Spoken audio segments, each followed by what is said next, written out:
महाराष्ट्राचा सुखाने नांदत असताना एक दुष्ट कार्ययोनाची वक्रदृष्टी महाराष्ट्रावर महाराष्ट्र परकीय स्वारांच्या टाचेखाली भरडला जातो. अपहरण, अपमान, जुलूम, जबरदस्ती, अन्याय, अत्याचार, मंदिरांची तोडफोड, स्त्रियांची, धनधान्यांची लुटालूट थांबत नव्हती. जेव्हा आपल्याच घरात गोठ्यातली गाय आणि घरातील माय असुरक्षित होते, तेव्हा घरातलाच अंधकार मनात घर करून बसतो. अशा वेळी साधू, संत, लहान, थोर, लेकी, बाई अवघा महाराष्ट्र देवाला गाराणं घालतो. अरे जेजुरीच्या खंडोबा, पंढरपूरच्या खंडोबा, तुळजापूरच्या भवानी आई, दारुगड, दारुगड आई, दारुगड. सरते शेवटी देवानं गाराणं ऐकलंच. शालिवन शके 1551 शुक्ल नाम संवत्सर, उत्तरायण शिशिर ऋतू, फाल्गुन मध्य तृतीयेला सायंकाळी शुभ लग्न उदित असता कलियुगातील नरसिंहाचा, ग्रहमंडलातील सूर्याचा, नक्षत्रातील ध्रुवाचा, या समत छत्रपती शिवरायांचा शिवनेरीवर जन्म झाला.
जसे की दादोजी कोंडदेव, बाळकृष्ण पंत, रघुनाथ पंत, शामराज पंत अशा अनेक कर्तबगार माणसांच्या नेतृत्वाखाली महाराज बालवयापासूनच घडू लागले.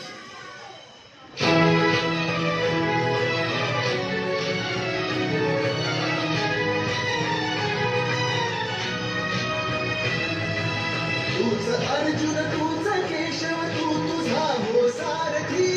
तूच अर्जुन तूच केशव, तू तुझा हो सारथी.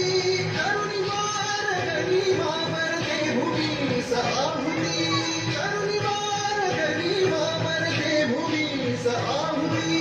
तूच अर्जुन तूच केशव, तू तुझा हो सारथी. करुणी मारगणी वावरते भूमीस आहुती. एकटे नेतृत्व कधीच सामत असे सवंगडी त्या वयापासूनच पारखायला सुरुवात केली.